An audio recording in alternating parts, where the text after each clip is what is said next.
आपका स्वागत। आज हम प्रश्नावली 4.1 के पहले प्रश्न जांच कीजिए कि क्या निम्न द्विघात समीकरण हैं को हल करेंगे। द्विघात समीकरण जैसा कि नाम से ही स्पष्ट है, द्विघात समीकरण जिस समीकरण की घात 2 हो वह द्विघात समीकरण कहलाती है। ऐसी समीकरण जिसकी घात 2 हो, आपको जानकारी होगी कि जिस समीकरण में चर की उच्चतम घात 2 होती है वह द्विघात समीकरण कहलाती है। इन समीकरणों की पहचान के लिए हम सबसे पहले द्विघात समीकरण के मानक रूप ax का वर्ग धन bx धन c बराबर 0 के रूप में लाने का प्रयास करेंगे और तब जांचेंगे कि यह दी गई समीकरण द्विघात समीकरण है या नहीं। यहाँ प्रश्न संख्या 1 का पहला पार्ट इस तरह से है, x धन 1 सारे का वर्ग बराबर 2 गुणा गया x ऋण 3।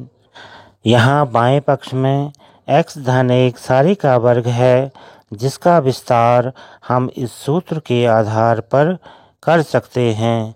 a धन b सारे का वर्ग बराबर a का वर्ग धन दुगुना पहली राशि गुणा गया दूसरी राशि धन दूसरी राशि का वर्ग। दो राशियों के योग का वर्ग बराबर पहली राशि का वर्ग धन दुगुना गुणा गया पहली राशि गुणा गया दूसरी राशि धन दूसरी राशि का वर्ग। इसी तरह से हम बाएं पक्ष का विस्तार कर लेते हैं, एक्सपेंशन कर लेते हैं।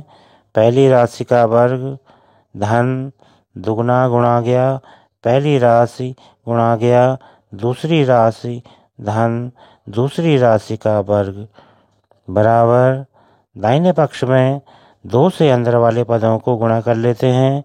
2 गुणा गया x ऋण 2 तिया 6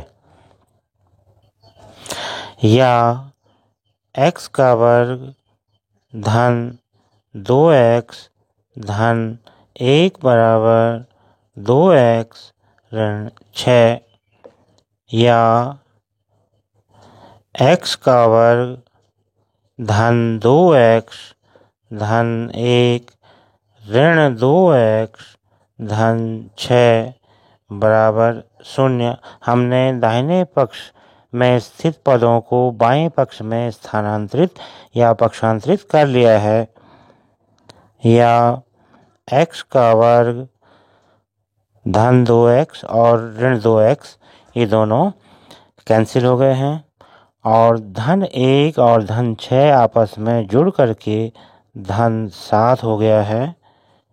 तो यहाँ x का वर्ग धन 7 बराबर 0 है। अब हमने प्राप्त समीकरण की तुलना द्विघात समीकरण के मानक रूप ax का वर्ग धन bx धन c बराबर 0 जहाँ a is not equal to 0, जहाँ a 0 नहीं है, से करनी है। तो मानक रूप से तुलना करने पर ax का वर्ग धन bx धन c बराबर 0, यानी a के स्थान पर 1 है, b के स्थान पर 0 है और c के स्थान पर 7 है। तो यह द्विघात समीकरण के मानक रूप को संतुष्ट करता है।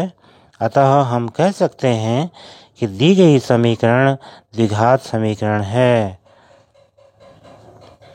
अतः यह समीकरण द्विघात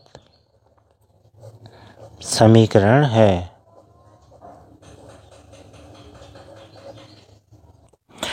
प्रश्न संख्या 1 का दूसरा भाग है, x ऋण 2 गुणा x धन 1 बराबर x ऋण 1 गुणा x धन 3। यहाँ हम बाएं पक्ष और दाएं पक्ष में सरल करते हुए आगे बढ़ेंगे। बाएं पक्ष में गुणा करेंगे, x का गुणा x के साथ x का वर्ग x गुणा गया 1 धन x। अब ऋण 2 से गुणा करने की बारी है। ऋण 2 से धन x को गुणा करेंगे।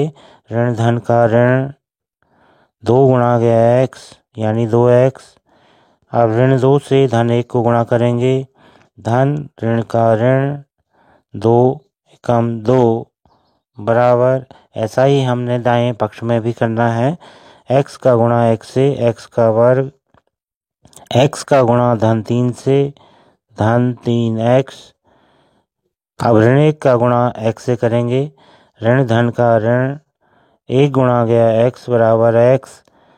अब ऋण 1 का गुणा धन 3 से करना है। ऋण धन का ऋण और 1 गुणा गया 3 बराबर 3। अब अगले स्टेप में हम दाएं पक्ष को बाएं पक्ष में स्थानांतरित या पक्षांतरित कर सकते हैं। या x का वर्ग धन x ऋण 2x ऋण 2 ऋण x का वर्ग ऋण 3x धन x धन 3 बराबर 0। बाएं पक्ष में पक्षांतरित करने पर सभी पदों के चिन्ह बदल गए हैं। अब अगले स्टेप में या x का वर्ग ऋण x का वर्ग दोनों कैंसिल। धन x यानी 2x ऋण 2x ऋण 3x ऋण 5x ऋण 2 धन 3 यानी धन 1 बराबर 0। या अब x वाले पद भी ऋण 3x के रूप में आ जाएंगे और धन 1 बराबर 0। अब हम प्राप्त समीकरण की द्विघात समीकरण के मानक रूप से तुलना करेंगे। मानक रूप से तुलना पर मानक रूप है ax का वर्ग धन bx धन c बराबर 0 जहाँ a is not equal to 0। तो देखिए इस समीकरण को हम मानक रूप के अनुसार ऐसे लिख सकते हैं। 0 गुणा गया x का वर्ग ऋण 3x धन 1 बराबर 0। लेकिन यहाँ a बराबर 0 है, जबकि मानक रूप के अनुसार a 0 नहीं होना चाहिए। अतः दी गई समीकरण द्विघात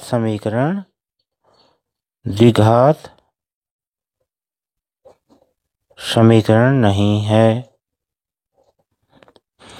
इस तरह प्राप्त समीकरण द्विघात समीकरण के मानक रूप को संतुष्ट नहीं कर पा रही है। प्राप्त समीकरण में a बराबर 0 है, अतः यह समीकरण द्विघात समीकरण नहीं है।